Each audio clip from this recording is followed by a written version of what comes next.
Muito bem, meus amigos, continuando o estudo da lição número 3, a parte de terça-feira, falando sobre o fôlego que volta para Deus.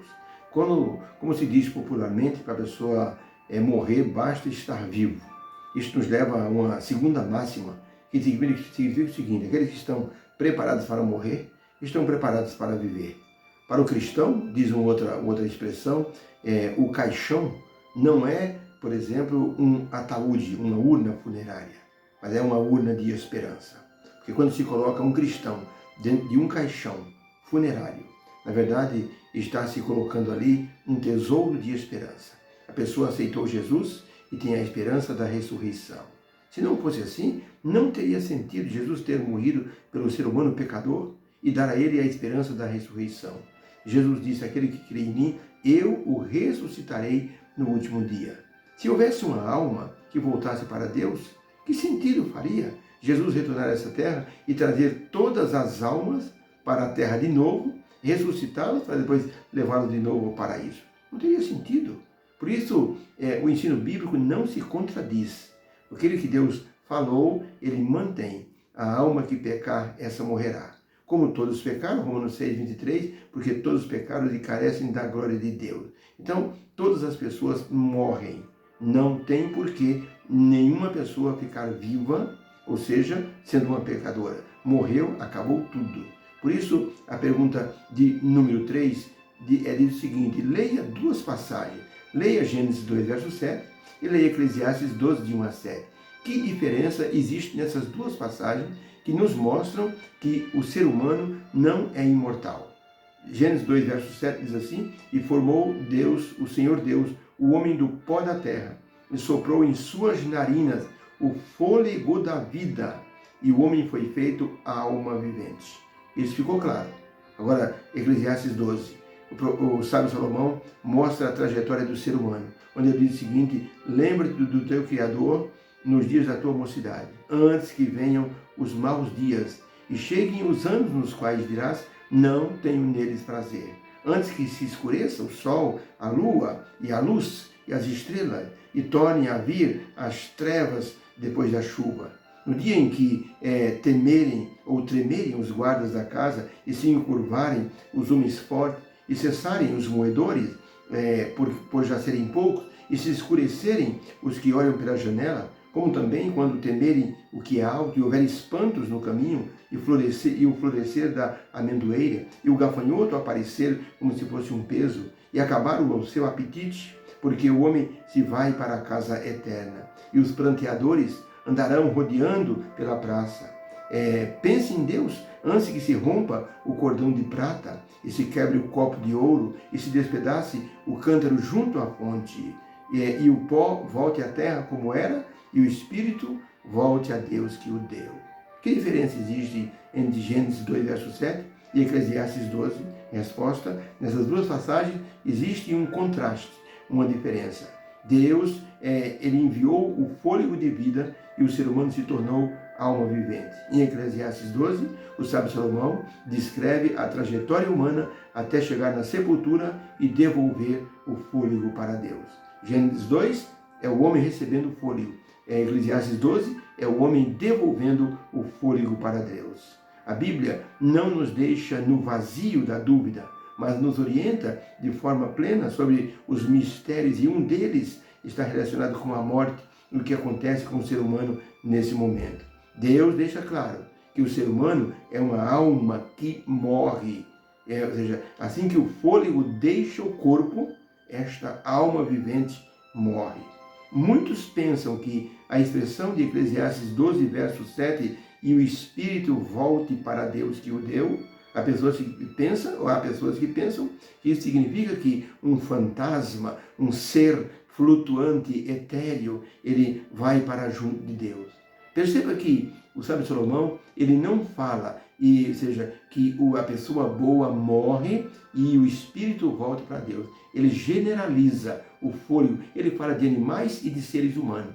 Se fosse verdade que quando a pessoa morresse, o espírito voltasse para Deus como se fosse um ser consciente, aí então para junto de Deus iria também os maus também, porque a Bíblia não define aqui, Salomão não diz que é só os bons que vão para junto de Deus.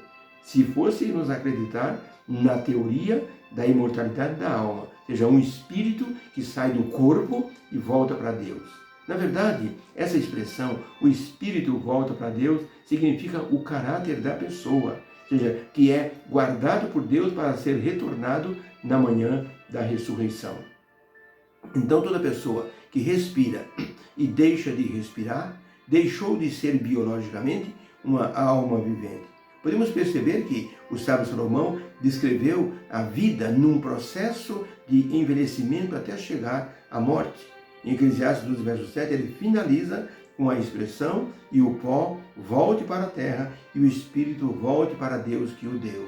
Ou seja, é o processo inverso do que aí está em Gênesis 2, verso 7. E formou Deus o homem do pó da terra e soprou em suas narinas o fôlego de vida e ele se tornou alma vivente.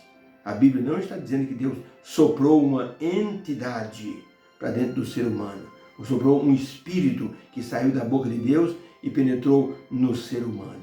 Tanto que Adão se tornou alma vivente. Deus disse: se você comer do fruto, você vai morrer. Ou seja, é uma prova mais contundente de que o ser humano ele é totalmente mortal. No comentário adventista, no volume 6, página 1093, está escrito o seguinte: na ressurreição, todo o homem terá seu próprio caráter. Deus, no devido tempo, conclamará os mortos, restituindo o fôlego da vida e ordenando aos ossos secos para que eles vivam. Ezequiel fala de uma visão do Vale dos Ossos Secos, onde havia muitos esqueletos e o Espírito Santo foi soprado sobre esses cadáveres ou esses esqueletos, e eles então tornaram a viver através do fôlego que Deus soprou. Por isso é importante nós crermos que não existe uma alma.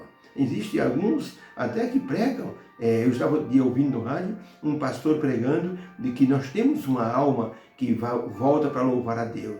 Tanto que ele diz assim, o Salmo 23 diz assim: o Senhor é meu pastor, nada me faltará. Guia mansamente as águas tranquilas, refrigera a minha alma. Estão vendo? Deus não refrigera o corpo, Deus refrigera a alma, aquilo que está dentro de nós, aquilo que vai para Deus depois. Refrigera a alma é uma expressão que significa refrigera o meu ser por inteiro. Quando nós cantamos, canta minha alma, canta ao Senhor, não é que existe um ser dentro de nós que está cantando junto conosco.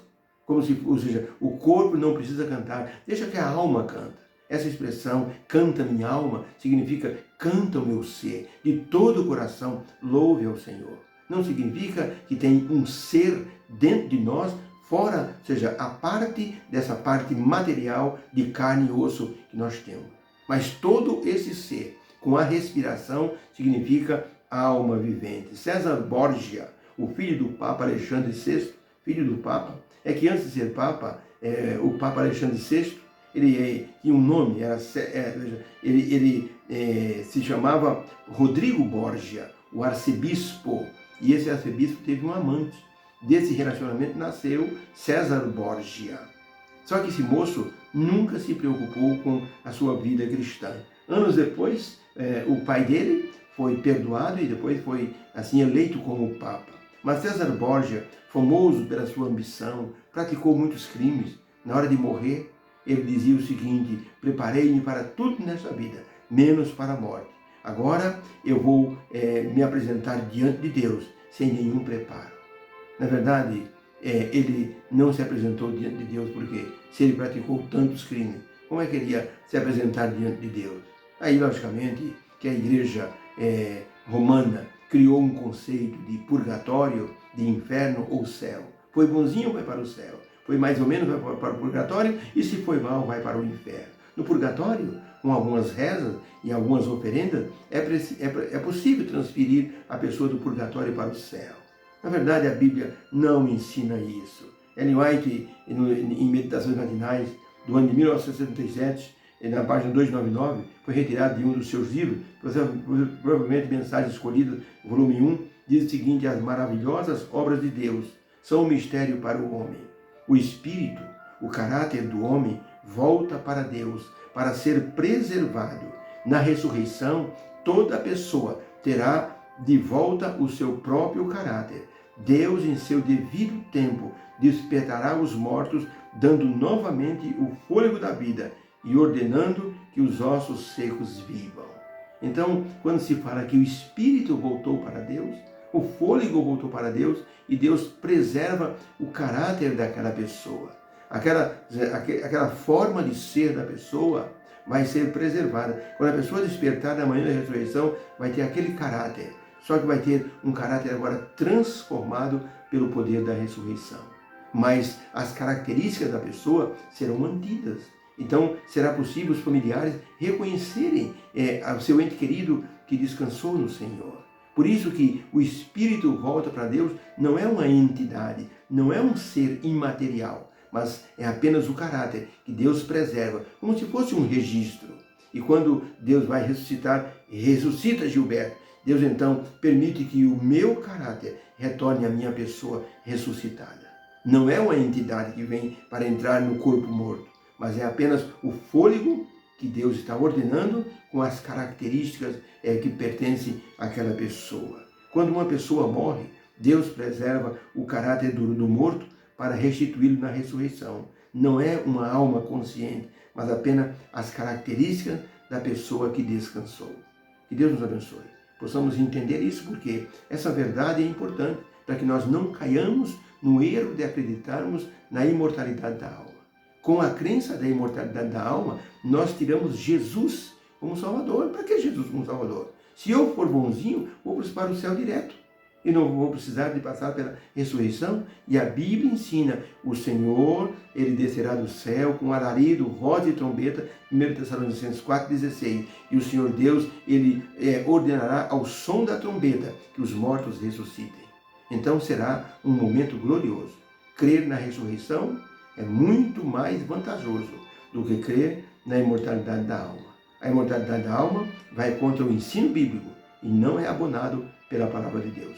Obrigado, Senhor, pela esperança da ressurreição. Que o Senhor nos dê essa graça de descansarmos em Teu poder e em Teu nome. Pedimos uma terça-feira abençoada na Sua presença, em nome de Jesus. Amém. Fica com Deus, um beijo no coração, tenha uma terça-feira abençoada. Que o Senhor aqui nos abençoe a todos. Amém.